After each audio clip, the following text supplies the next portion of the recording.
अभी तो थोड़ा शुरू हुआ, अभी वक्त बहुत है, अभी तो वक्त बहुत है। अब मैं इतना बोल रहा हूं, मुझे इतना दिलचस्पी से सुनते हो तो दो दूल्हे भाई भी अभी आना बाकी है। दो दूल्हे भाई आएंगे, फिर उसके बाद तो चाय वाले की बात सुनेंगे, उसके बाद धोती वाले की भी बात सुनेंगे, सबकी बात सुनने का मौका मिलेगा। अभी वक्त है, लेकिन गौर करो, जो लोग आपके सामने आ रहे हैं, एक है जो कांग्रेस का अन्ना है, और वो अन्ना है जो मुसलमानों के सामने आकर मुसलमानों से कह रहा है कि सेकुलरिज्म को मजबूत करना है, सेकुलर पार्टी का साथ दो, सेकुलरों को तकसीम होने से बचाओ। एमआईएम बीजेपी की भी टीम है, एमआईएम ऐसी है, एमआईएम वैसी है। अन्ना मुसलमानों की खैरात पर, मुसलमानों के वोट पर जीत कराता है। दो मर्तबा, एक मर्तबा नहीं, दो मर्तबा बीजेपी को क्रॉस वोटिंग करता है, तो वो बीजेपी के साथ नहीं है। मजलिस मुसलमानों के लिए आवाज उठाती है, वो बीजेपी की भी टीम है। अन्ना उसके घर में शहादत बाबरी मस्जिद की ईंटें हैं, लेकिन वो सेकुलर है, और मुसलमान शहादत बाबरी मस्जिद के लिए मजलिस इत्तेहाद अल मुस्लिमीन आवाज उठाती है, वकीलों की टीम लगाती है, तो मजलिस इत्तेहाद अल मुस्लिमीन बीजेपी की भी टीम है। अन्ना तू, तेरे घर में आरएसएस की बुनियादों को रखने वाला तेरा बड़ा भाई बीजेपी का उम्मीदवार बनता है, टिकट उसे मिलता है, फिर तू बीजेपी की बी टीम मजलिस को बोलता है। कौन सा अन्ना? वो अन्ना जो विशालगढ़ पर खामोश रहा। कौन सी कांग्रेस पार्टी का उम्मीदवार?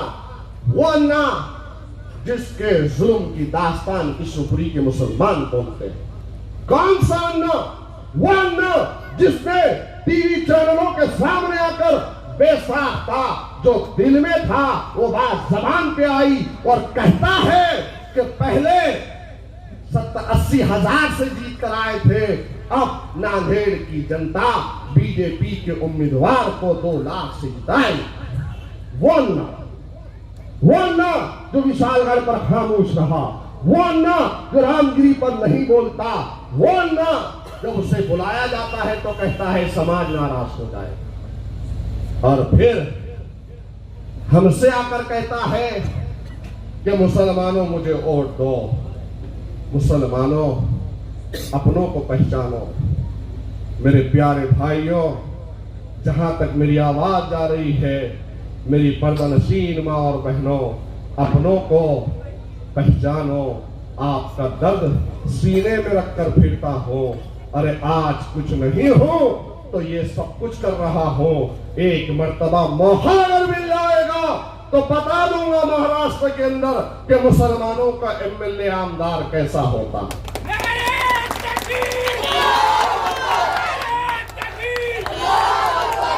और फिर दूसरी तरफ गैस सिलेंडर की गैस जो खत्म हो चुकी थी, एक साहूकार ने गैस सिलेंडर में गैस भर कर दिया। समझे मेरी बात को? साहूकार बोले तो समझे। कौन सा साहूकार? हाँ? बच्चे भी बड़े होशियार हैं, सब समझदार हैं। इससे पहले रुपया जेब में से नहीं निकल रहा था, लेकिन देखा चारों तरफ हरा ही हरा दिख रहा, मुसलमान मुत्तहिद हो रहा है, पतंग को और डाल रहा है, तो फौरी तौर पर जिस सिलेंडर में गैस खत्म हो गई थी, गैस भर के दिया, कहा कि जा तू भी, तो ये गैस वाला भी निकला और कह रहा है कि मोइन के जैसे जलसे लेना है, कह रहा है मजलिस के जैसे गुलपोशियां करना है, लो 20,000, लो 30,000, लो 40,000, वो भी दे रहा है, अन्ना भी दे रहा है, दोनों के पैसे लो, कम दे रहे तो ज्यादा लो, और किसका डालो? और किसका डालो? तो दोनों भी तरफ हराम का पैसा है। दोनों भी तरफ हराम का पैसा है, दोनों से लो, कम दे रहे हैं तो ज्यादा लो, ज्यादा लो और बोलो। लेकिन 20 तारीख के दिन क्या करना है? सिर्फ पतंग पतंग पतंग पतंग है। और फिर इंशाअल्लाह ताला जब जीत के आएंगे ना, वो जीत के जश्न में मैं वादा कर रहा हूं आपसे, उस दिन जब जीत का जश्न होगा तो फिरका परस्तों की नींद को हराम करने के लिए अकबरुद्दीन ओवैसी साहब को जश्न में बुलाऊंगा इंशाअल्लाह।